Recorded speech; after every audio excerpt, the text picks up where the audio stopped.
abusado sa buhay. Hindi dapat maging hadlang sa pag-asang tunay. Ang boses ng masa kailangan ng marinig.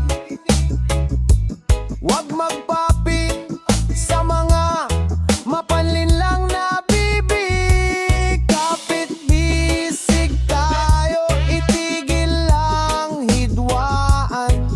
Dahil sa pagkakaisa, doon ang tunay na kalayaan.